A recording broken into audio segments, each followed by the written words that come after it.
akhirnya yang menang tidak langsung. Jadi yang menang tidak langsung, masyarakat ribut. Oh, ribut akhirnya. Ribut itu waktu itu saya masih ingat sekali ribut. Lain bahkan ada kotak kosong. Jadi kan sistem yang menciptakan mahal itu. Nah sekarang kalau kita pindahkan jangan konvensional kayak sekarang. Pindahkan dengan sistem IT. Polanya apa? E-voting. Nah, Emangnya dengan manual tradisional begini kejahatan demokrasinya nggak ada? Lebih parah. lebih parah. C6 nggak dikasih, dicobloskan, macam-macam kan lebih parah lagi. Problemnya adalah partai-partai besar pasti nggak setuju. Taruhan saya. Alasan itu Kalau nggak gitu, bos, Indonesia ini hanya diatur oleh segelintir orang. 9 ketua umum partai. Kalau rencana ini digagas di awal-awal tahun 2025 perubahan undang-undang pilkada, besar kemungkinan pilkada tidak langsung akan terkabulkan di DPR. Tuh yang Hukum ya? ditersangkakan dan Yasona Lawli dicekal, tidak dilarang keluar negeri ini kira-kira akan gimana nih situasi politiknya, Pak?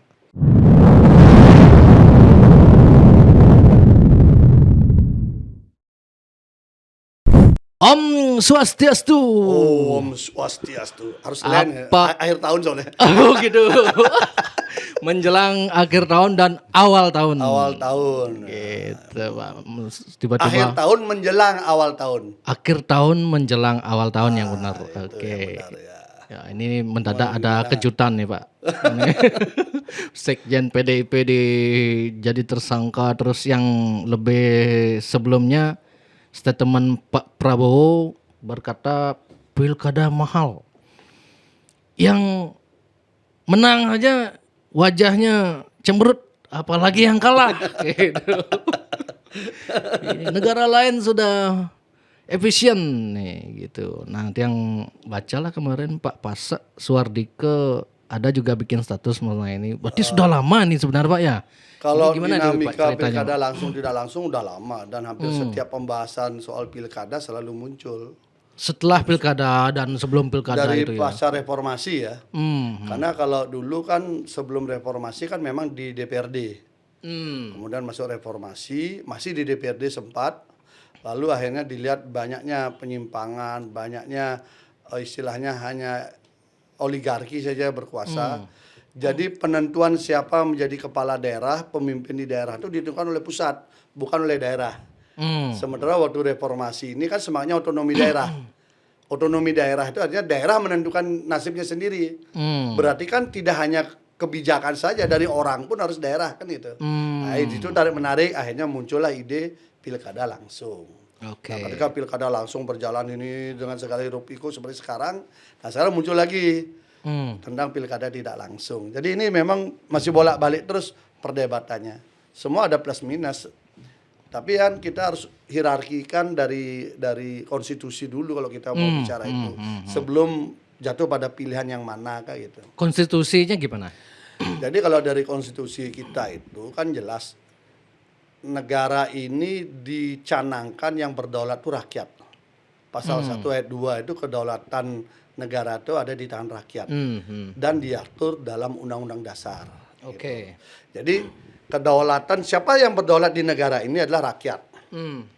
Bagaimana mengaturnya ada di undang-undang dasar. Nah, di undang-undang dasar itu kemudian mengatur untuk pilpres, pemilihan untuk pilpres itu sudah jelas pemilihan langsung. Di Pilpres pemilihan jelas langsung. itu karena dia harus 50% jumlah provinsi. Jadi jelas itu sudah tidak bisa ditawar. Oke. Nah, untuk di pemilihan kepala daerah itu ada di pasal 18. Kalau nggak salah 18 ayat 4 atau berapa itu mengatur bahwa kepala daerah, gubernur, bupati, wali kota dipilih dengan cara demokratis gitu. Demokratis. Ya, secara demokratis. Berarti bukan langsung tidak langsung ya? Kalau di presiden dipilih langsung oleh rakyat. Kalau di pasal 18 ayat 4 itu dipilih secara demokratis. Kalau di sila lagi, sila keempat. Nah, artinya begitu bicara secara lagi. demokratis, ini kan berarti ada dua tafsir. Demokratis ini berarti kan dipilih DPRD kan demokratis juga orang pemilihan, bukan ditunjuk. Oke. Dan itu sesuai dengan sila keempat. Kerakyatan yang dipimpin oleh hikmat kebijaksanaan dalam permusyawaratan Jadi wakilnya perwakilan. lah yang memilih, kira-kira begitu. Oke. Ini versi yang ini. Tapi versi yang satu bilang, oh nggak bisa, ini kan kedaulatannya kedaulatan rakyat. Harus dia ketika milih pemimpin, itu saja harta yang paling berharga bagi rakyat di negara demokrasi ketika dia punya otoritas memilih pemimpinnya. Di luar itu sudah dia tidak punya otoritas rakyat itu. Coba sekarang, haknya rakyat di mana siapapun yang mau jadi calon pemimpin yang mau datang kepada rakyat, yang mau menghadap kepada rakyat, yang mau bertemu kepada rakyat, yang mau berjanji pada rakyat hanya pada saat pemilu yang langsung. Kalau sudah pemilihannya lewat DPRD, maka dia akan hadir kepada wakil rakyatnya. Wakil rakyatnya. Bukan kepada rakyat lagi. Rakyat bisa ditinggalkan. Dilibatkan. Bisa ditinggalkan, tidak bisa semasif ditanggalkan. yang sekarang gitu ya. Jadi Cuman dalam ntar dulu Pak, semuanya kan usulan Prabowo itu sepertinya dipilih masyarakat tetap memilih, cuman memilih DPR gitu kan. Otomatis makanya jadi gini, kalau di dalam kehidupan demokrasi di Indonesia ini, sebenarnya kita ada 7 yang kita pilih. Di klaster jadi 5. Gitu. Jadi klaster besarnya 5, tapi 7 yang dipilih. 1 yang kita pilih presiden, wakil presiden. Yang kita pilih DPR, yang kita pilih DPD, yang kita pilih kemudian DPRD. DPRD ini kan ada 2. Ada provinsi dan kabupaten kota. Artinya itu kan 2 dia. Kemudian bupati dan wakil bupati wali kota. Jadi provinsi dan kabupaten kota. Jadi ada 7 yang dipilih.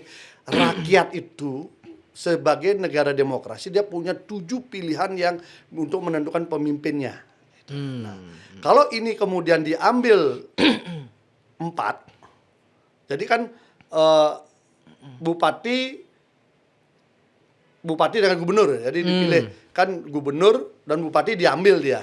Gubernur, bupati, wali kota berarti kan. Ya itu kan diambil dia. Berarti kan berkurang haknya rakyat. Kalau dia tidak bisa punya hak lagi memilih kalau diwakili dari DPRD. Jadi ketika itu kita harus mendebatkan itu adalah filosofinya gimana. Kemudian substansinya bagaimana, aplikasinya bagaimana. Kita taruh di rumah yang masing-masing dulu. Kalau filosofinya maka kedaulatan ada di tangan rakyat.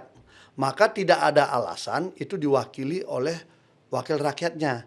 Kecuali waktu wakil rakyat itu meminta suara kepada rakyat, dia minta izin. Saya nanti jadi wakil rakyat Anda sekaligus mewakili Anda untuk milih gubernur ya. Mewakili bupati ya. Kan tidak ada. Tapi kan secara tidak langsung. Nah, artinya kan otoritas yang diberikan itu kamu jadi wakil rakyat untuk menjalankan 3 fungsi. Legislasi, pengawasan, dan APBD atau APBN. Anggaran. Jadi kamu tuh saya pilih menjadi wakil rakyat, itu ada 3 fungsi. Kamu nanti saya pilih ya, kamu jalankan 3 fungsi. Untuk legislasi, buat undang-undang, buat perda, untuk kemudian dia melakukan pengawasan, eksekutif bagaimana biar berjalan dengan baik. Yang ketiga soal ngomong anggaran. Nah, tiba-tiba dia tambahi kekuasaan lagi untuk memilih pemimpin yang dulunya menjadi otoritasnya rakyat. Nah, di sini kan jadi diambil haknya tanpa persetujuan pemilik suara. Nah, itu. Jadi secara filosofi sebenarnya ketika kita pasca reformasi dengan desain undang-undang dasar hasil amandemen, maka sejatinya mazhab yang kita anut filosofinya adalah pemilihan langsung. Bukan pemilihan tidak langsung. Mazhabnya itu dulu. Itu filosofinya. Lalu bagaimana substansinya? Substansinya adalah kenapa dia dipilih langsung? Karena rakyat ingin menentukan sendiri siapa yang layak menjadi pemimpin saya. Itu hal yang paling substansial. Tidak boleh hak demokrasi itu diambil. Kenapa? Karena pasal 1 ayat 2 Undang-Undang Dasar 45 menyebutkan kedaulatannya itu adalah kedaulatan rakyat, bukan kedaulatan orang lain. Bukan kedaulatan partai politik, bukan kedaulatan ketua umum partai politik, bukan kedaulatan segelintir orang, tidak. Kedaulatannya rakyat. Siapa rakyat? Yang seluruh dari Sabang sampai Merauke, Miangas sampai Pulau Rote. Kan ini. Ini kesepakatan bernegara dulu. Lalu aplikasi sekarang. implementasi pelaksanaan. Itu secara konstitusi dulu. Ya tadi kan konstitusi nih, Konstitusi. filosofinya begitu Oke, kan. oke. Kedaulatan dari tangan rakyat. Jadi kalau mau ini rakyat dulu penentunya. Nggak boleh elit partai yang menentukan. Kalau itu terjadi nanti ada kontraksi nih. Ini harus selesai. Karena apa? Tahun 2014 ini kan terjadi. Jadi saya waktu itu masih di DPR. Oh iya, waktu Pak ngomong ya. Itu menjelang akhir masa jabatan SBY itu nggak salah itu ya. Menjelang akhir masa jabatan saya masih di Demokrat, saya menjadi wakil rakyat dan masih ada di Videonya kan? videonya bagaimana saya waktu itu hampir dini hari saya bicara ketika seluruh fraksi Partai Demokrat keluar, saya bertahan di dalam untuk ikut voting. Nah, waktu itu hitungannya begini.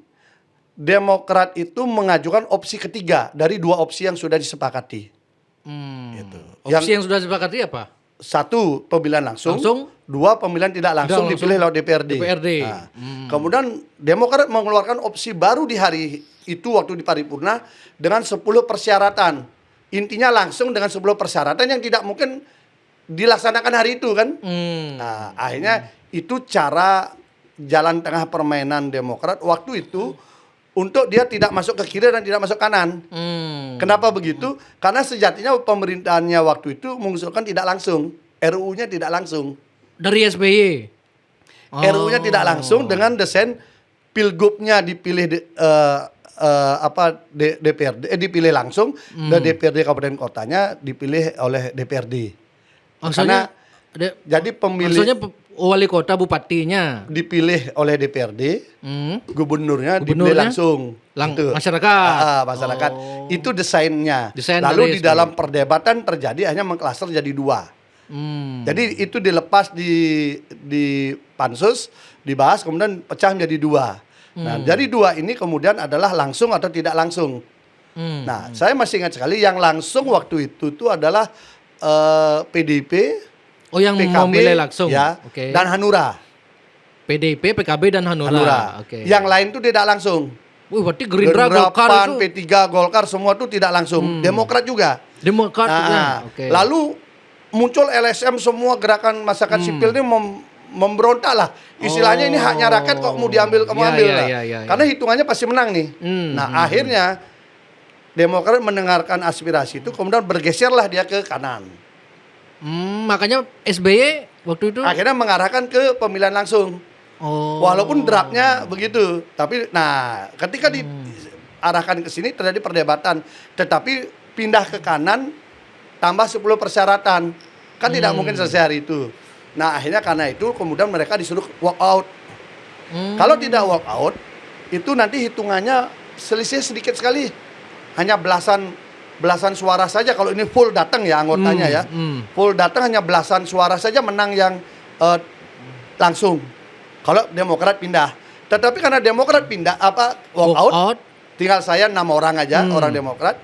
Akhirnya yang menang tidak langsung. Jadi yang menang tidak langsung masyarakat ribut. Oh, ribut akhirnya. Ribut itu waktu itu saya masih ingat sekali ribut demo ribut.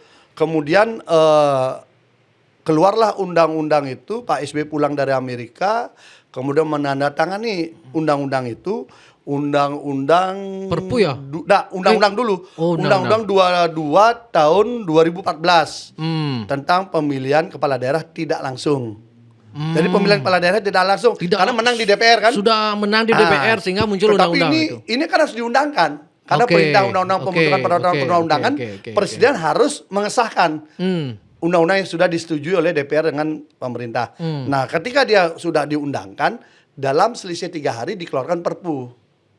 Dalam selisih 3 hari? Ya, jadi itu anggap tanggal 29 September nggak salah, itu kan Oktober pergantian. 29 September itu dikeluarkan, disahkan undang-undangnya, undang-undang hasil DPR yang voting yang menang tidak langsung. Nah, menang tidak langsung. Lalu kemudian 3 hari kemudian tanggal 2 dikeluarkanlah Perpu 2. Satu Perpu yang menganulir ini jadi menjadi pemilihan langsung. Oh, kembali ke pemilihan langsung. Lewat Perpu. Pasal 1 Undang-Undang nomor 1, Perpu nomor 1. Karena Perpu nomor 2 itu menganulir Undang-Undang Pemda yang sudah disahkan lebih dulu. Yang juga waktu itu hampir bersamaan juga itu dipilih lewat DPRD. Oh. Karena undang-undang tentang pemerintahan daerah kan mengatur di situ bagaimana mekanisme pemilihan tidak langsung itu di drop semua. Jadi ada 2 perpu untuk membatalkan pemilihan tidak langsung. Pertimbangannya apa SBY? waktu itu? Masyarakat, Oh karena desakan masyarakat yang tidak mau haknya itu diambil. Dan itu kan membahayakan di akhir jabatannya SBY. Karena Oktober itu kan, itu 20 Oktober misalkan udah beralih kan. menjelang lengser. Itu menjelang lengser. Nah, akhirnya itulah dikeluarkan perpu. Sehingga SBY menjadi, saya udah dengar loh ya, saya sudah kembalikan ke langsung.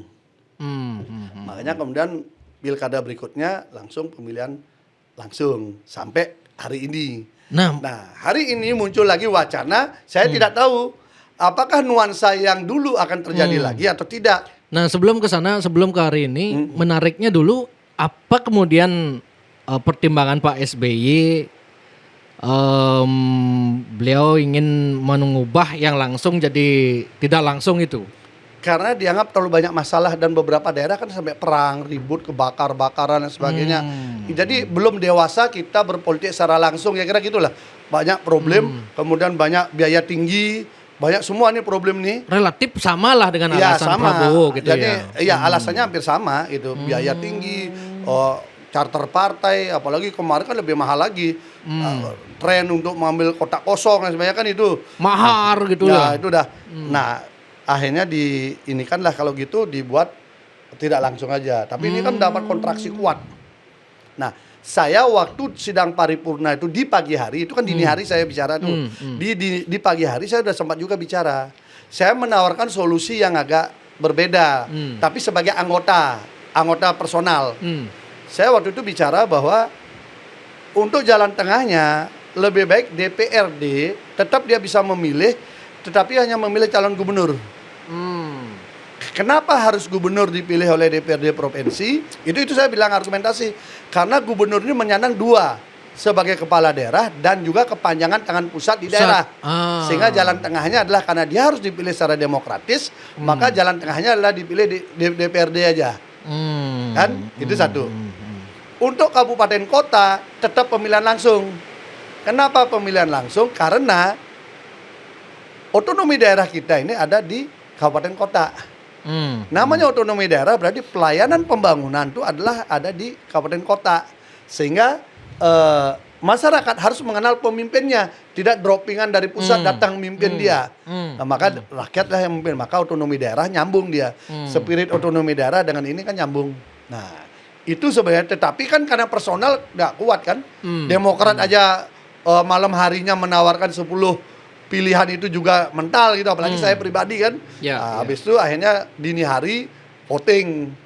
Karena voting itu harus nggak boleh lewat 24 jam kan. Votingnya kalau boleh tahu dini hari jam berapa itu Pak? Itu kira jam 3-an tuh. Jam 3-an. Gila. Saya bicara tuh jam 2-an tuh. Ngeri. Masih rame itu. Tang dong itu. Nah, voting dimenangkan oleh yang tidak langsung. Jadi kubu yang langsung, nah itu ya kejadian sebelumnya. Masyarakat ribut itu. Nah sekarang ketika hal yang sama dilontarkan kembali oleh Presiden Prabowo, tetapi itu dalam bentuk pidato, itu tampaknya semua masih gamang, masih diam melihat ini kemana ini kan itu ya. Apakah ini hanya lontaran bentuk? Kan ini kan tidak selamanya apa yang dibicarakan itu yang akan terjadi. Bisa jadi itu membangun diskursus kan. Kan kadang-kadang ingin ada semua mengevaluasi lah gitu. ya, artinya kita ini kalau mau pemilihan langsung biayanya besar loh. Uang ini habis hanya untuk milih orang. Kemudian orangnya hasilnya jadi koruptor. Nah, kira-kira gitulah. Jadi kan rugi negara ini sebenarnya.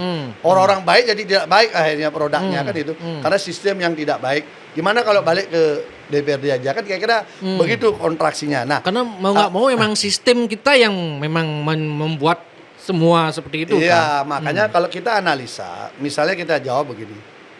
Kenapa berbiaya mahal? Kan sistem yang dipilih yang mahal. Kampanye yang panjang. Kampanye panjang ini kan menghabiskan biaya. Kedua, perangkat penyelenggara pemilu terlalu banyak. Dari pusat sampai ke KPPS kan banyak sekali. Berapa anggaran itu? Jadi anggaran pemerintahnya besar tersedot, pengawas lagi juga sama. Keamanan lagi ngeluarin anggaran lagi. Semua disedot anggaran APBN dan APBD untuk ke situ. Kan banyak habis di situ. Berawal dari misalnya kalau dikronologikan itu kan di perdebatan para politisi di nasional itu kan katanya berawal dari mahar. Salah You satunya. mau mencalonkan diri, you berapa punya duit? Gitu. Tapi ini debatable juga katanya. Kemarin persyaratannya kan tinggi. Hari ini kan persyaratannya udah diturunkan 10%. Oh ya, ya. Itu kan menurunkan sebenarnya. Artinya apa? Yang membuat mahal itu kan upaya untuk menaikkan persentase syarat orang maju. Mestinya kan tidak perlu. Kalau kita negara demokratis, dasarnya demokratis, harus membuka ruang semudah mungkin calon pemimpin itu hadir di rakyat. Tidak memperkenalkan diri, bukan dikunci oleh partai-partai besar ini presidensial di atas. threshold gitu ya. Jadi dikuncinya besar di situ. Keluarnya jadi sedikit, nggak ada pilihan. Kita hari ini kayak misalnya di Bali hanya head to head, hanya 2. Ya, Tempat lain bahkan ada kotak kosong. Jadi kan sistem yang menciptakan mahal itu. Nah sekarang kalau kita mau ubah, jangan 10%, cukup 5% saja. Nanti biarkan pola 2 kali seleksi gitu misalnya. Kan nggak apa-apa. Tetapi sekarang pilihannya jangan pola kayak kemarin. Pakai teknologi aja. E-counting, e-voting itu dipakai. Kan selesai. Jadi kenapa? Karena itu akan sangat menghemat biaya, menghemat orang, dan tidak perlu kita berisi hari libur. Bentar dulu Pak. Yang setahu Pak Pase, benar nggak isu-isu yang saya dapat ini gitu? Untuk jadi calon saja, untuk dapat rekomendasi saja harus katanya ada yang bayar 100 miliar gitu. Wah, ada yang gitu ya? Nggak tahu, besar sekali. Besar Saya sekali. dengar Di mana isu cari uang? nih. Kalau angka segitu saya nggak pernah dengar. Tapi kalau Saya pernah bahwa dengar. keluar biaya untuk mencari kursi, ya ada. Karena jangankan gitu, sekarang ada calon nih dari Bali, dia harus datang ke Jakarta, dia udah keluar biaya. Ketemu orang di situ yang ngurusin situ kan pasti dia keluar biaya juga. Nah, yang mana biaya-biaya yang dia keluarkan kan itu, ini kan biaya semua. Makanya itu yang membuat mahal. Bahkan isunya di acaranya Aiman itu katanya ada politisi yang mengatakan Prabowo sempat dulu berstatement ada yang mau mencalonkan diri tapi Prabowo bilang you minimal punya duit 300 miliar gitu. Tapi dibilang sih itu cost politik untuk jadi kepala daerah 300 miliar gitu. Ya kalau wilayahnya luas, kalau masih tetap polanya pasang baliho, satu baliho 500.000 kali sekian kecamatan udah berapa duit? Ya, tambah ongkos ya, pasangnya, tambah cetaknya, tambah bajunya, tambah ini, ya memang besar dia. Besar. Makanya Itu cost politik. pilihan politik yang kita pilih kemarin itu yang buat mahal. Bukan biaya politik, bukan dengan alasan mahal kedaulatan rakyatnya diambil. Jangan begitu cara berpikirnya. Jadi esensinya kedaulatan itu ada di tangan rakyat. Kalau ketika proses memilih kepala daerah itu mahal, ayo kita urai dulu. Pertama, persyaratannya jangan dipersulit. Karena di mana-mana syarat yang sulit itu pasti berbiaya mahal. Betul. Ngurus izin. Betul. IMB dipersulit jadi mahal. Mahal. Karena ring ini, ring itu, ring ini, ring itu, liu biaya deh. Coba disimpelkan. Ya, Hari ini sudah betul, untung betul. 10%. Dengan 10% berarti ke depan kalau orang mau mencalonkan diri dia tinggal dukung beberapa partai yang menengah ke bawah, siapin dia bisa dapat 5% suara, 4% suara, 3 partai dia sudah bisa ngusung. Karena dari 10%. Ya, Kemarin kan harus 20%. Kan berat kan bisa. Sehingga dulu harus pernah 15% dinaikkan. koalisinya banyak ya. Jadi harusnya banyak, paling banyak bisa 3-4 calon aja kan susah. Kalau toh betul-betul bisa merata maksimal 5 calon, udah nggak bisa lagi. Nah, kalau misal 15% itu udah tinggi, 10% sekarang. 10% itu tidak mesti kursi, tapi suara sah pun bisa dipakai. Kayak suara perseorangan dia. Kalau menurut saya turunkan aja 5%, maka biaya murah. Orang lebih gampang dia untuk nyalon. Jadi dia fokusnya kendaraan untuk mendaftar itu lebih mudah. Baru dia memperkenalkan diri ke daerah. Biaya jangan-jangan kalau semakin banyak calon biaya penyelenggaranya yang justru lebih mahal, Pak. Pindahkan jangan konvensional kayak sekarang. Pindahkan dengan sistem IT. Polanya apa? E-voting. Nah, herannya kok di pusat ini saya ya tidak mendengar ini wacana. Dulu Kenapa pernah tidak muncul. e-voting? Pernah muncul. Zaman saya kan pernah jadi wakil ketua pansus RUU pemilu. Dan pembahasan pilkada juga saya ikut, pembahasan tentang penyelenggara pemilu dulu Undang-Undang 15 itu pernah saya juga ikut. Oh, pernah ada yang mengusulkan perdebatan itu sudah muncul. Alasannya Nah, tidak bisa alasannya apa? masyarakat kita belum merata dan belum siap waktu itu. Tahun berapa itu? Tahun 2010, 2011. Oh ya, kalau itu dulu. mungkin belum siap. Nah, makanya kalau sekarang sebenarnya kalau kita mau bermigrasi, Sangat kita bisa siap. bermigrasi bertahap. Jadi kalau menurut saya ya, Misalnya? bermigrasi bertahap itu artinya gini, kita sepakati bahwa sistemnya e-voting. Oke, e-voting itu berlaku untuk daerah mana, kemudian ada di Papua ini karena putusan MK mengakui noken, maka itu pola noken kan tidak mungkin e-voting. Karena ada diwakili oleh kepala sukunya dan sebagainya kan itu dibuatkan sistem. Jadi memang kebinekaan kita dibuatkan dalam sistem itu juga gitu, sehingga bisa. Tapi mayoritas itu akan terjadi. Problemnya adalah partai-partai besar pasti nggak setuju. Taruhan saya. Alasannya yang saya sempat baca-baca dan nonton itu kan mudah dihack. Nanti gimana? Terus banyak yang tidak terakses internet. Nah gimana menurut Pak? Mudah dihack dulu. Kalau mudah dihack itu, bank aja kuat kok. Oh iya.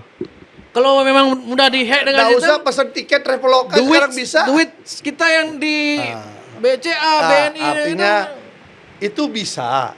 Tetapi kan uangnya negara ini daripada pakai ini siapkan cyber. Kan Indonesia katanya mau bikin angkatan cyber sekarang. Tentara khusus cyber. Kerahkan mereka untuk mengawal itu, jangan sampai diserbu oleh itu. Kan itu cara. Emangnya dengan manual tradisional begini kejahatan demokrasinya nggak ada, lebih parah. Lebih parah. C6 nggak dikasih, dicobloskan, macam-macam kan lebih parah lagi. Orang tidak yang golput malah dicoblosin, malah lebih tidak bisa terdetek itu. Kalau misalnya kita e-voting, barcode, siapapun yang menjebol bisa diketahui. Siapapun yang menjebol, karena jejak digital kan pasti ada. Oh iya. Jejak digital ada, disitulah angkatan cyber itu bisa berfungsi menjaga pemilu kita. Pertama lebih murah, lebih cepat, lebih susah ditipu, kemudian bisa dijaga, tinggal adu kepintaran untuk menjaga. Hanya masalahnya satu. Tapi kalau misalnya konvensional kayak sekarang masalahnya banyak sekali. Merekrut SDM, anggaran, kemudian sistem berjenjang. Berapa lama coba sampai hari ini belum selesai perhitungan coba. Nah, ini kan panjang sekali. Jadi kalau menurut saya kita harus berani bermigrasi. Kalau mau biar lebih murah e-voting. Semua orang, satu orang dia kan sudah punya KTP, NIK dan sebagainya. Oh bisa dijebol, tunggu dulu, dia daftar sendiri.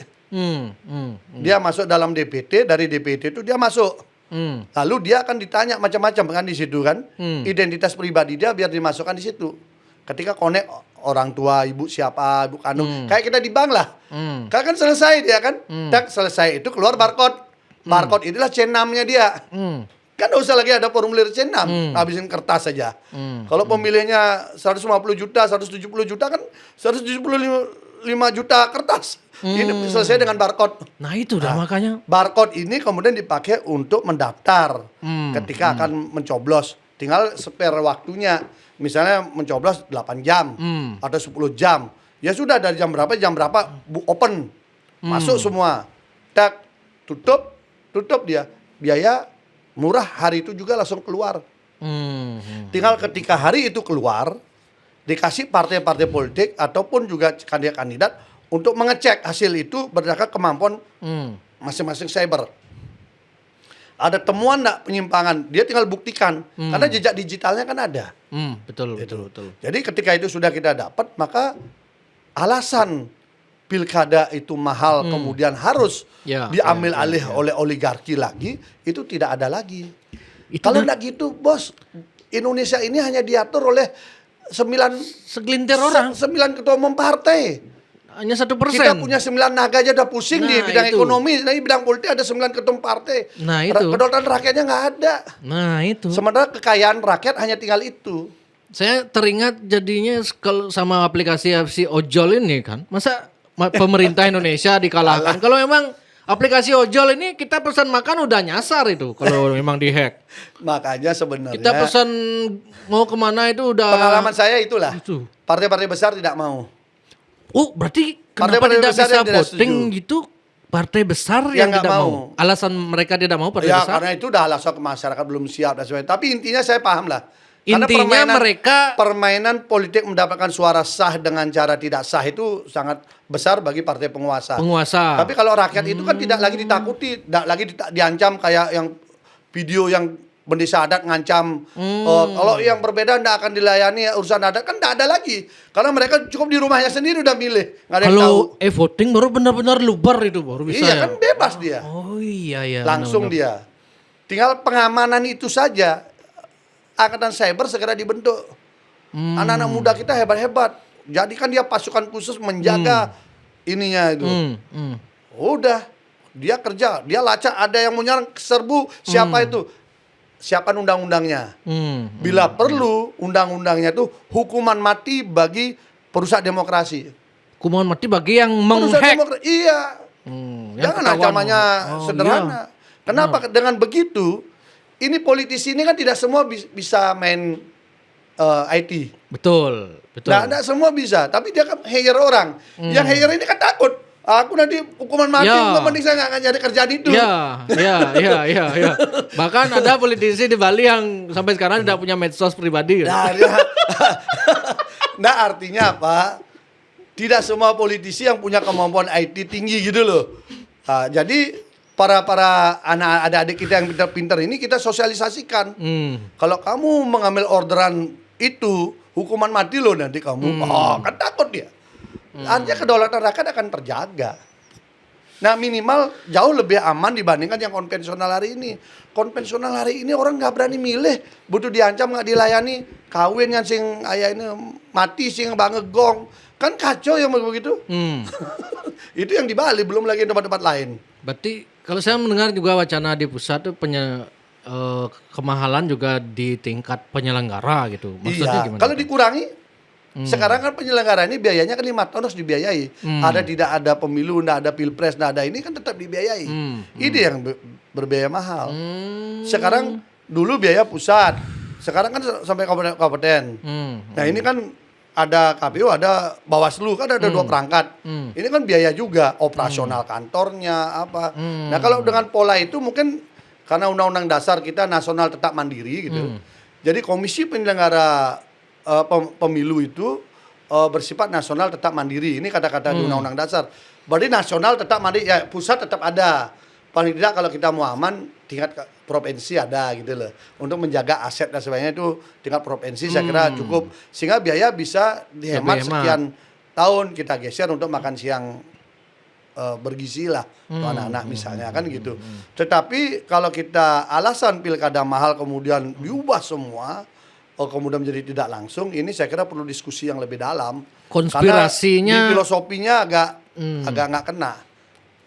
Jadi menarik tadi Pak Pasha bilang justru partai besar yang tidak setuju karena mereka terlanjur sudah membentuk jaringan, misalnya jaringan media, mereka taruh orang di media, jaringan saya paham itu, jaringan KPPS, jaringan penyelenggara. Saya kaget teman saya itu orang benar-benar loyalis orang partai lah, ya, tiba-tiba jadi ketua Bawaslu. Semua begitu. Semua begitulah gitu. Artinya makanya semua kan, ketika ada ruang bisa diambil, semua parpol akan bernaluri untuk itu. Dan partai yang besar itu saya tahu persis mereka punya sistem ATM di tempat-tempat yang ilegal, misalnya ini seharusnya secara hukum tidak boleh, mereka di sana sumber-sumber cuannya diparkir, di hiburan, di apa gitu. Artinya pesta demokrasi kalau sistem e-voting itu sedikit yang ikut berpesta. Ya. di proses itu sedikit yang ikut berpesta, tetapi di rakyat dia tetap tidak kehilangan jati dirinya sebagai pemegang kedaulatan atas demokrasi yang ada di republik ini, kan itu. Kalau memang tidak mau e-voting, berarti solusinya kembali ke DPR itu gimana? Nah, kalau menurut saya ya tetap pemilihan langsung. Pak Pasha nggak setuju sama keinginan Pak Prabowo ini? Ya, kalau saya tetap kepada filosofi dasar daripada kedaulatan itu ada di tangan rakyat. Jadi rakyat dulu ditanya, mau nggak? Jangan ketua umum partai yang ditanya. Kalau ketua umum partai kan dia mau itu satu. Yang kedua, pemilihan kepala daerah di mana pasal 18 itu menyebutkan pemilihan secara demokratis itu berdasarkan putusan MK memungkinkan ada calon perseorangan. Putusan MK. Lalu putusan MK terkait dengan calon perseorangan ini ditaruh di mana dia? Iya kan? Kan calon perseorangan bisa kan di sini kan Karangasem ada calon perseorangan. Loh dia kemudian ada di mana dia? Kenapa calon perseorangan muncul? Karena mazhabnya rakyat yang milih. Sehingga kalau rakyat tidak setuju dengan calonnya si partai politik, dia bisa milih yang calon perseorangan. Ada opsi tambahan. Demokrasi ini kan semakin banyak ada pilihan yang baik-baik, maka rakyat akan semakin senang kan. Jangan sampai rakyat dipaksakan oleh elit partai hanya 9 republik dengan penduduk hampir 280 juta sekarang, ditentukan hanya oleh 9 ketua umum partai. Kan apa nggak berbahaya republik ini? Dengan alasan mahal. Justru itu kemahalannya di situ. Dengan realitas yang ada, masyarakat anggaplah di Bali lah. Mereka satu tidak bisa membedakan antara uang rakyat dengan uang pribadi si calon. Kemudian dengan sistem siapa yang lu ada duit, lu ada kuasa gitu. Artinya di Bali lah ini siapa yang mereka tersandra hibah, bansos ini. Emang bisa itu dengan sistem yang sekarang, emang caranya gimana kalau mengubah itu? Jadi kita harus meyakinkan diri kita bahwa demokrasi kita semakin berkualitas, semakin dewasa dari tahun ke Itu tahun. kan dari bahasa 10 tahun lalu gitu. Kita harus meyakinkan diri kita punya keyakinan itu. Kenapa begitu? Kalau semua orang berpikiran hopeless seperti itu, maka sejatinya itu yang diinginkan oleh beberapa politisi yang tidak berkualitas. Kalau politisi tidak berkualitas, dia sangat senang dengan pemilih yang tidak berkualitas. Oh iya. Sangat senang dia. Tapi kalau pemilih yang berkualitas, pasti dia akan ingin wakil yang berkualitas juga. Calon yang berkualitas selalu ingin cara yang berkualitas juga. Karena pertanggungjawaban politik dia akan menjadi prudent. Jelas dia. Misalnya kalau saya duduk di parlemen, tugasnya parlemen itu berbicara. Semakin pintar dia berbicara di parlemen memperjuangkan rakyat, itulah tugasnya dia. Kalau dia bawa semen, bawa besi, bawa aspal, itu bukan tugasnya parlemen. Itu loh. Ini kan sekarang campur aduk jadi nggak jelas. Rakyat jadi tidak bisa membedakan. Kenapa rakyat nggak bisa membedakan? Memang rakyat dicekoki dengan cara berpikir politik yang dibuat keliru terus, dibiaskan semua. Nah ini yang harus kita pelan-pelan. Uang yang untuk lain tuh pakai untuk penyadaran itu. Tapi mau atau tidak yang punya kuasa. Karena kekuasaan yang sedang di atas lebih senang dia dengan pemilih yang tidak terlalu banyak protes, tidak terlalu banyak pinter. Betul. Ya terima ini, udah beres. Politis, artinya kekuasaan itu. Malah kalau kita ini dibilang, itu politisi omong-omong dogen. Padahal tugasnya politisi memang ngomong. Sama dengan penyiar. Penyiar, penyanyi, politisi tugasnya ngomong. Kalau dia tidak boleh ngomong-ngomong doang, kayak itu munyi-munyi dan kayak ada penyanyi sih bang penting. Tuh makanya. Ini kan kadang-kadang kita yang harus menyadarkan masing-masing punya tugas. Kalau arsitek tugasnya menggambar, sipil membangun. Kalau penyiar ya memang tugasnya bicara. Penyiar, penyanyi, politisi memang bicara. Makanya sangat bahaya kalau politisi tidak bisa bicara. Bagaimana dia melanjutkan aspirasi rakyat yang dia temui di forum resmi? Kan tidak bisa. Ngomong sih bisa. Lebih berbahaya katanya. Saya mendengar bahasa lebih berbahaya orang bodoh daripada orang jahat katanya. Ada bisa gitu nih.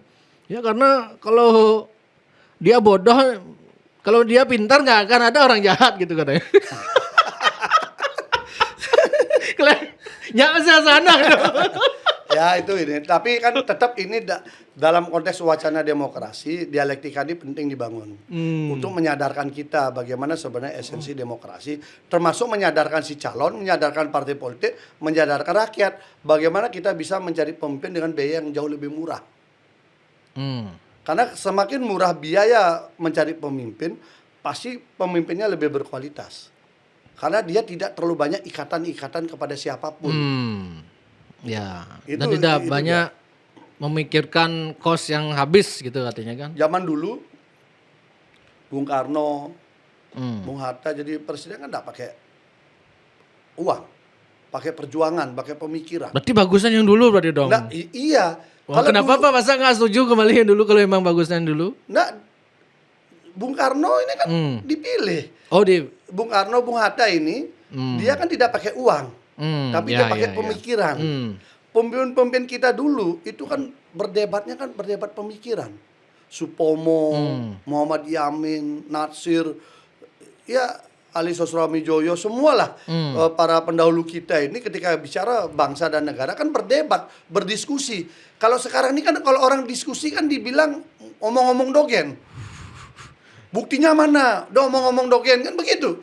Ini kan orang-orang sengaja dibodohin begitu orang-orang agar terus bodoh sehingga jangan dicerdaskan orang-orang begini. ada plusnya kalau sistem demokrasi seperti sekarang, artinya yang gampang, yang dikit keluar duit, artis, pelawak, tester. Karena kan teorinya adalah popularitas dulu. Oke. Popularitas, likabilitas, baru elektabilitas. Oh. Jadi popularitas, likabilitas, kesukaan, baru dia ke elektabilitas, keterpilihan. Memang ini rumusnya begitu. Ya, Nah, ya. Makanya kita coba lihat parlemen dulu, kalau kita baca-baca risalah rapat tuh perdebatannya sangat bagus sekali. Kalau sekarang pembahasan undang-undang kan nyaris perdebatannya tidak kuat, substansialnya tidak kuat. Karena mereka hanya mengandalkan Sudah terima beres. jadi duit aja. Ya Dan artinya sudah jadi- terima beres, udah dibikin begini. Saya justru mengkhawatirkan kalau ini tidak kita jaga, maka kita kembali kepada pemerintahan sentralistik, tidak lagi pemerintahan desentralisasi yang sudah dihasilkan dari proses reformasi. Kita harus jaga bersama gitu. Kita harus ingatkan bersama bahwa apa yang terjadi pemerintahan hari ini itu adalah proses reformasi yang mengakibatkan ini bisa ada. Jadi itu kita pertahankan, kekurangannya kita perbaiki, jangan substansinya yang diganti. Itu kalau saya. Tapi dalam ruang diskusi ya ini kira-kira masih bisa ini. Sekarang yang jadi unik adalah begini, bagaimana partai politik yang dulu ngotot ingin pemilihan langsung, lalu sekarang berubah tidak langsung karena ada di kekuasaan. Gitu. Oh, ada yang itu misalnya siapa? Ya, kalau misalnya saya dengar terakhir misalnya PKB. Kalau dulu waktu zaman saya itu kan dia posisinya pemilihan langsung. Tapi saya baca di media Pak Muhaimin setuju tidak langsung. Apakah itu statement aja? Artinya kan kekuasaan hari ini bisa mengubah cara pandang kan? Apakah karena ini pemerintahan masih baru? Sehingga kalau berbeda nanti 5 tahun dia jadi rugi. Mungkin konteksnya Sama dengan berbeda. Demokrat juga. Demokrat kan akhirnya mengeluarkan Perpu. Pak SBY mengeluarkan Perpu pemilihan langsung. Artinya Oke. kan beliau tanda tangan pemilihan langsung yang berlaku. Nah kalau sekarang karena ada di pemerintahan diajak Pak Prabowo menjadi tidak langsung, mau apa enggak? Tapi itu kan perpunya karena Ya artinya sekarang kan pilihannya ada kan gejolak. itu. Tanda tangannya kan. Nah bagaimana yang partai-partai lain juga kan? Apakah ada perubahan-perubahan? Ini sangat dinamis dia. Sangat dinamis ya. Tapi memang konsekuensinya ya kita harus buka ruang diskusi. Jangan kita berpikir salah menang. ada Karena tidak itu- bisa memilih hitam putih lah. Karena di pemilihan kepala daerah bahasanya demokratis. Di ini pemilihan langsung oleh rakyat, pemilihan presiden. Ini beda kalimatnya begitu. Karena beda tahun amandemen kalau nggak salah ini. Ya. Itu perbedaannya, sehingga karena perbedaan itu terjadi mau nggak mau ya kita diskusikan pengertian demokratis ini maknanya apa, karena di situ ada calon perseorangan. Mau diapakan calon perseorangan ini, gimana mekanisme calon perseorangan ini untuk dia mendaftar kalau dipilih DPRD. Terus siapa DPRD yang mau milih dia? Ya, Sementara yang ngasih persyaratan rakyat yang milih ini kan juga ikut nyoblos wakil rakyatnya. Wakil rakyatnya ikut perintah ketua umum partai, nggak Nah, ikut yang milih dia. Jadi Korea. kan Benar. ini kan jadi kacau dia. Kalau dikembalikan ke DPR berarti Kan kacau. siapa ya ketum ini yang menentukan siapa kepala Makanya, daerahnya kan? Seluruh Sistem Indonesia, Korea. seluruh Indonesia ditentukan oleh 9. Kan kacau. Ya, mungkin nambah-nambah dikit lah. Oke. Ke depan jadi tidak sehat. Justru kalau memang biaya mahal ke masyarakat dianggap sekarang, nanti kalau dikembalikan ke DPR biayanya ke ketumnya. Ya artinya menjadi oligarki lagi. Jadi kita harus tetap bicara Berarti hal-hal yang sifatnya demokratis dan substansial, kita harus ingatkan. Berarti solusi dan benang merahnya kalau saya simpulkan dari perdebatan nasional dan sampai sekarang ini sebenarnya pemilihan langsung cuman dengan syarat e-voting itu baru Itu lebih simpel. itu lebih tidak omon-omon. Kalau Pak Prabowo menonton ini atau Pak Jokowi atau siapa itu segera itu e-voting. Siapkan perangkat hukumnya, perangkat teknologinya, dan sosialisasikan ke masyarakat itu terjadi. Tinggal dibuat klaster saja. Karena ada noken, diatur pasalnya. Di daerah yang tidak blank spot, masih ada Starlink atau apa yang dipakai. Oh iya, apalagi mana yang tidak bisa sama sekali. Kan itu masih bisa diselesaikan. alasannya, daerah ini tidak ada internet, Starlink bos masih ada zaman sekarang kan. Intinya kalau ada hacker sudah ada jejak digital, perangkat hukumnya disiapin biar orang takut jadi hacker untuk urusan demokrasi. Kalau ada hacker belajarlah sama bank, sama ojol, sama aplikasi-aplikasi Facebook, Ya Instagram. bisa lah, itu bisa. Jauh lebih bahaya hacker-hacker yang manual. Oh iya. Ya C6 nggak dikasih, pemilih diancam. Yang gitu-gitu lebih berbahaya Saya itu. jadi ingat bahasa teman nih. Itu hacker juga. Hacker dalam pemilu. ketidakberaturan semua bisa diatur gitu. Betul. Dalam keberaturan Tidak tidak bisa ada bisa diatur. Karena di negara-negara yang sudah teratur tidak bisa diatur lagi dengan cara yang tidak beraturan. Wih, itu. Makanya kita harus berjuang bagaimana ini menjadi teratur. Betul. Kalau dia teratur semua akan bagus. Ya, Tapi kan ya, banyak ya. orang hidup dari jalan macet. Banyak orang hidup dari Ya, ya, sesuatu yang bermasalah. Betul. Jadi betul, itu betul, problem betul. kita. Itu sebenarnya problem Coba kita nih, sebenarnya. Jalan tol nih, kalau saya Jakarta ke Bogor apa tuh, misalnya mau ke puncak dulu. Saya mau keluar tol ini kan macet nih, keluar karena gate-nya itu kan. Dulu manual orang lagi. Sekarang udah pakai cepet udah lebih cepet kan. Itu pun orang jualan udah di pinggir jalan udah ada karena macet. Coba enggak macet, enggak ada orang jualan di situ. Artinya apa? Kemacetan itu juga melahirkan pertumbuhan ekonomi sisi yang lain, sehingga ada yang berdoa seperti itu juga. Jadi Itu semoga problemnya. tidak teratur biar terus ada kan begitu. Kembali pemerintah harus berprinsip tidak bisa menyenangkan semua orang kan gitu. Nah, kan. makanya tapi ya apapun yang ideal itu adalah teratur, Betul. murah. Dan murah itu bukanlah dengan cara harus dari langsung menjadi tidak langsung, tidak. Itu sama dengan murah di pelaksanaan tapi mahal di dalam kedaulatan rakyat. Ya, siap. Mahal di demokrasi. Demokrasi dirampas dari rakyat, diambil oleh elit saja. Selesai di situ semua. Mereka duduk sambil makanan melingkar menyelesaikan seluruh urusan Indonesia. Kan bahaya. Kalau dipilih DPRD kayak nggak ada calon-calon yang simokramo Ya ngapain sih mengumpulkan kamu datang ke rumah-rumah dewannya aja. dewannya aja. Tapi paling penting ketua umumnya dulu. Iya betul Ketua umum dan dulu. orang-orang dekat dengan ketua umum. Mungkin nggak ada yang juga mau podcast begini. Yang penting loh. Jadi orang-orang kepercayaannya ketua umum biar tembus ketua umum. Iya. Habis itu yang di daerah sekedar jaga-jaga saja. Benar. Tapi kan rakyat, kemewahan milik rakyat dalam demokrasi kan bisa memilih. Itu kemewahan rakyat. Setelah itu, ya, Beli Erwin biar tahu, setelah rakyat memilih, segala miliknya dia dalam demokrasi ini diambil oleh kekuasaan. Nggak ada lagi milik dia. Padahal mereka mungkin bagi yang sudah Mau apa kemewahan yang dimiliki rakyat dalam demokrasi setelah dia memilih? Semua udah diambil ke penguasa. PPN naik, penguasa yang ngatur. Bayar kita pajak, parkir bayar, SPP sekolah harus naik, apa semua kita harus manut terus. 5 tahun kita harus manut. Hanya satu saat pemilu, saat pilkada sajalah si calon pemimpin itu manut sama rakyat. Sayangnya rakyat ini justru Banyak dibohongi. Nggak mau di situ dia menunjukkan kewibawaannya. itu dah salahnya makanya. Ya itulah, ya masih Aduh. proses lah. Kalau kita lihat itu masih proses. Dan mungkin juga banyak yang masyarakat yang sudah mulai cerdas tapi mereka kalah dengan konspirasi. Ya nanti mati saya ada yang ngurung di ini di Banjarannya. Kasus di Tabanan. Itu yang urusan kan. Ya kita masih primitif urusan begitu. Ya, benar. Ini dosa kita semua sih. Karena melahirkan pemimpin yang tidak berani untuk mencerdaskan rakyatnya, untuk berani dia mengambil sikap. Ketika kita milih demokrasi ya, kadang namanya saja demokrasi, kita ngusung demokrasi, perilaku kita tidak demokrasi. Betul. Berbeda aja sudah dianggap musuh. Ya, Beda pendapat dianggap musuh kan susah kita berpikir. Padahal dalam perbedaan diskusi itu yang bagus, gitu loh. Karena perbedaan diskusi ini ya, Muhammad Atta sama Soekarno itu sampai Muhammad Atta mundur jadi wapres. Beda pendapat itu.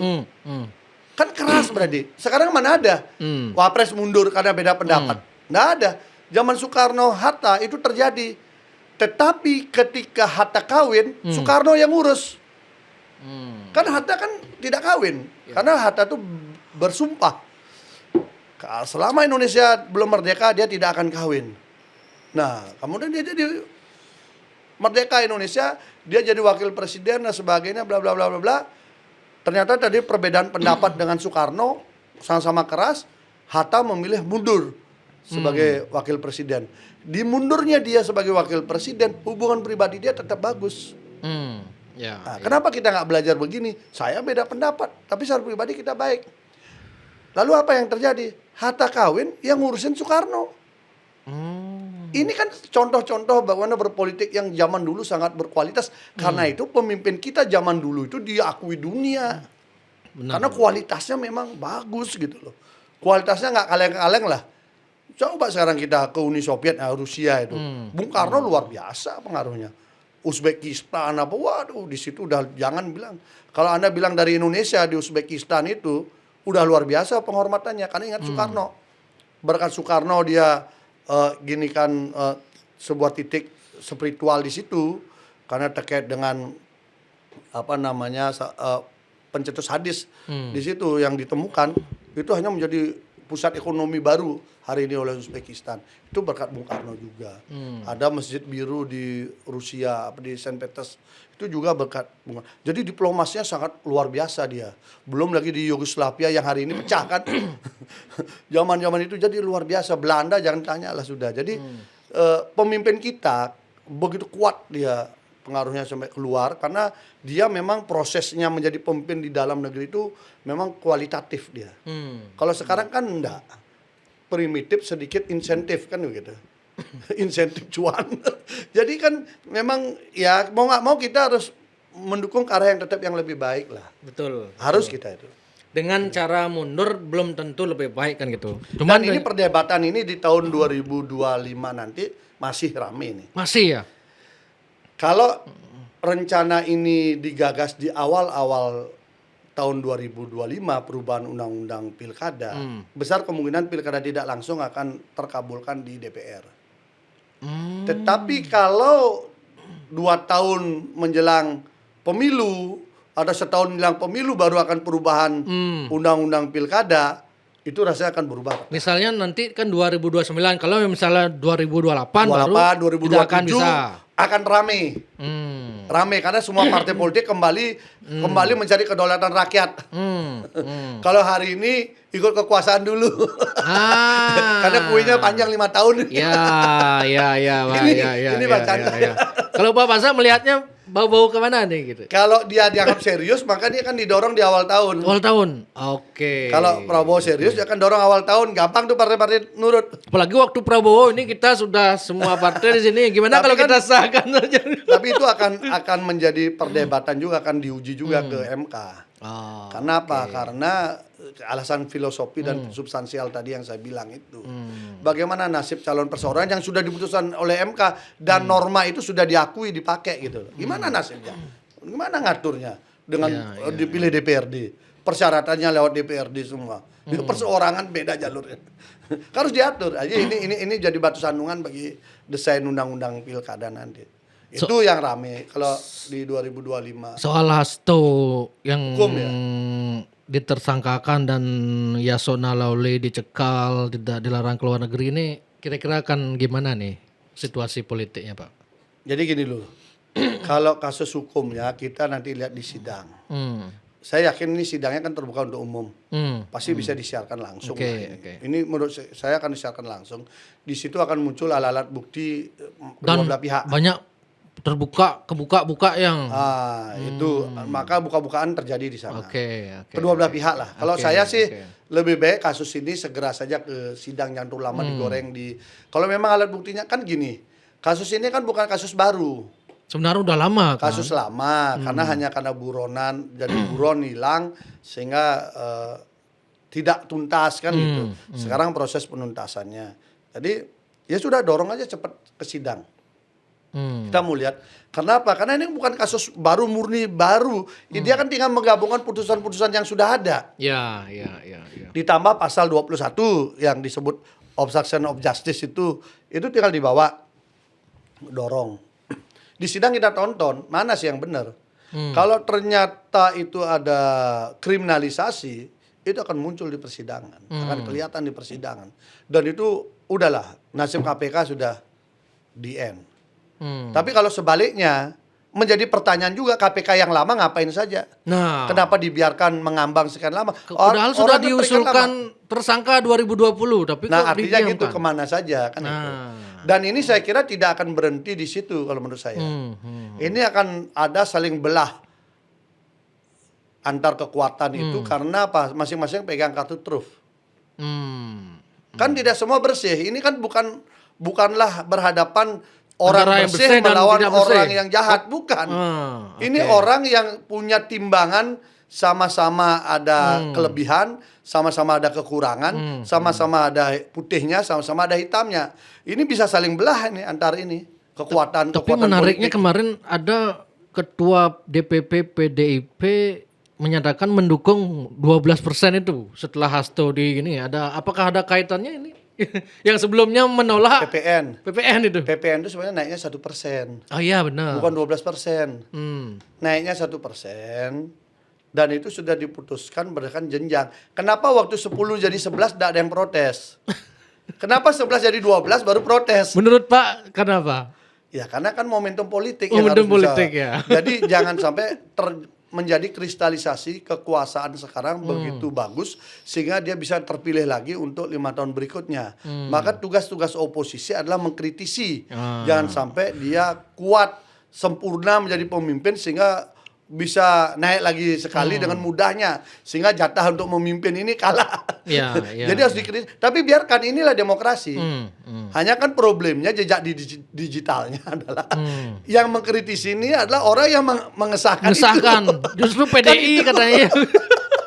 Dramanya di situ mestinya kalau menurut saya sih lebih baik isu yang lain dipakai. Oke. Jadi jangan isu itu, karena isu itu kan kita ikut mengesahkan. Ya. Mestinya ada Lucu. isu lain yang bisa kita pakai untuk tidak terkait dengan bahwa kita terlibat di dalamnya itu kan itu.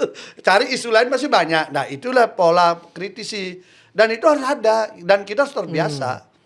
Biarkan Prabowo ini ada yang mengkritisi. Begitu juga Gubernur Bali ada yang mengkritisi, Bupati itu ada yang mengkritisi, harus ada. Karena kalau udah gitu dia nyaman sekali, nanti dia nggak anggap rakyat itu. Dan lucunya saya lihat kebijakan Jokowi yang dulu-dulu dikritisi oleh PDI sekarang, dan ada video Bu Puan menyatakan kebijakan Jokowi adalah kebijakan partai gitu. Masyarakat ada blok-blok kan kita dulu. Nah, artinya apa? Kalau saya melihat ini ada triangle pertarungan besar ya. 2025. Triangle 2025. 2025 ini. Siapa aja nih triangle-nya nih?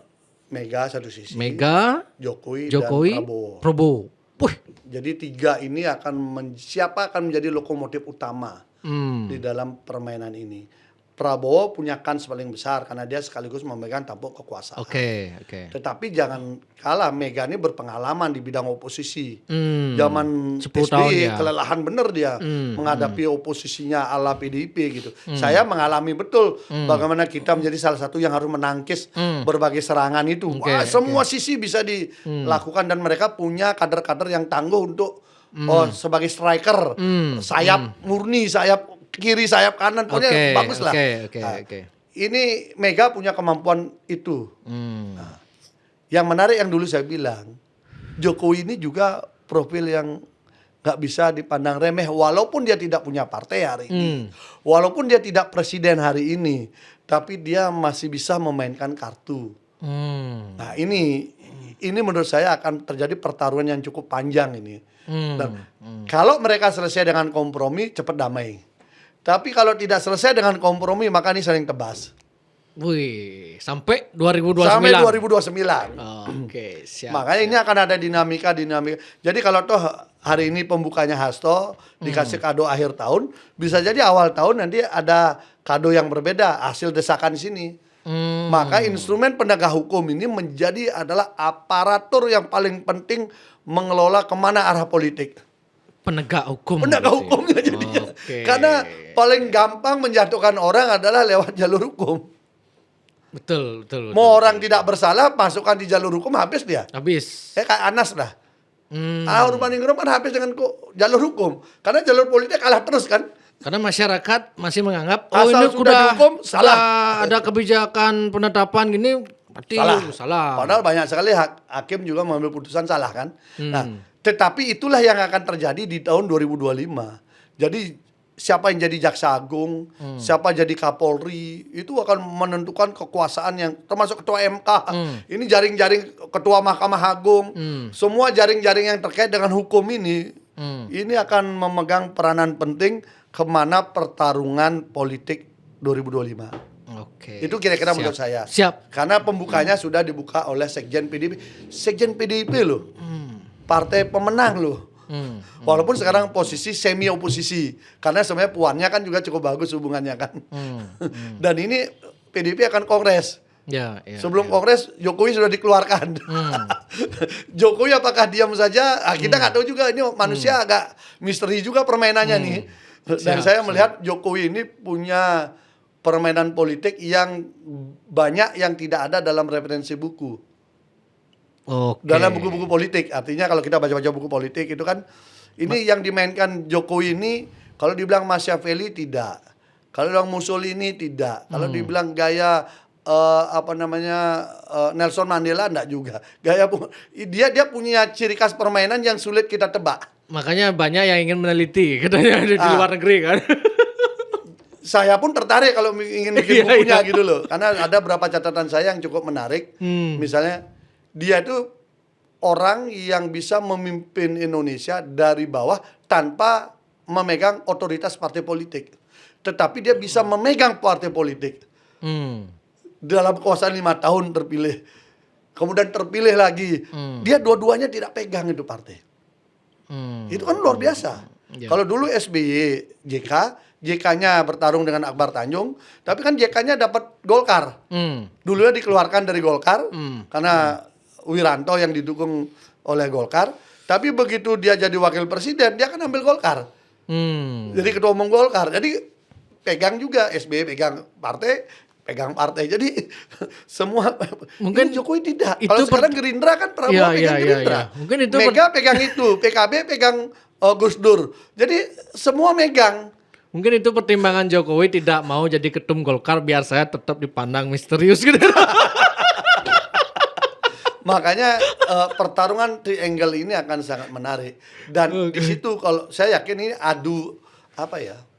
mega politisi yang sangat berpengalaman dan pernah mengalami under pressure. Artinya orang yang pernah dalam under pressure dia pasti punya kekuatan lebih.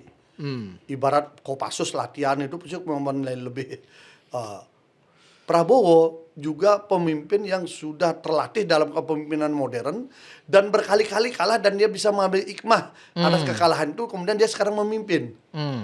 Di sisi lain kemudian ada Jokowi yang muncul begitu dari bawah yang tidak diprediksi orang, kemudian jadi pemimpin dan 2 periode dan dia bisa menempatkan anaknya di luar orang baca, tiba-tiba anaknya yang jadi wakil presiden.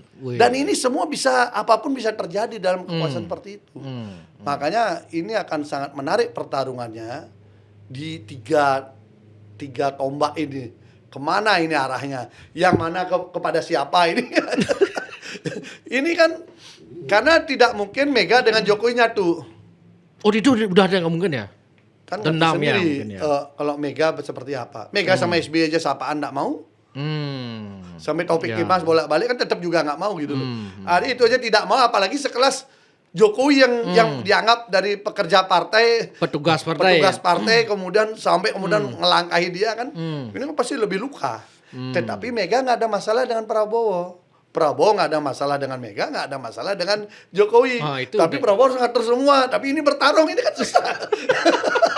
Tidak bisa kita bicara di atas meja bertiga. Gitu. Iya. Harus setengah meja mencari titik temu, ini kan seni. Iya. Oke, kok. Terima kasih, Pak. Cukup menarik nih perspektif. Dan 2025 dinamika nasionalnya ya kira-kira begitulah. Oke, siap. Pokoknya jangan sampai ini nanti 2035 lagi masih kita berdebat soal ini kan. Berarti kita yang tidak dewasa terus. Gumi sudah pakai semua selesai dengan ChatGPT. Kita masih aneh-aneh. Saya herannya ChatGPT colong buatkan saya gambar desain studio podcast Jack Bali dalam kurang dari 1 menit sudah dibuat desain. Gila ini orang Dan ini. kemudian nanya, ada lagi permasukan? Memang luar biasa. Nah artinya sudah era seperti itu kita masih tetap gaya primitif kan kita yang salah. Ya, Kita yang salah. benar. Kita yang harus merubah diri kalau itu kita tenggelam. Siap. Lewat kita. Oke Pak Pasak, Ya. terima kasih. Sama-sama. Semoga sehat selalu dan Siap. tetap menjadi Tahun baru tetap semangat baru. menjadi guru bagi masyarakat di Bali ya karena Sama-sama. masyarakat politisi di Bali kebanyakan ngomong kan gitu. Biang masih ngomong gitu. Padahal targetnya ke parlemen. Parle aja bicara. Parlemen. Oke Pak Pasak, Oke, semua sama-sama. Niki. Kita tutup Om Santi. Om Santi, Santi, Santi.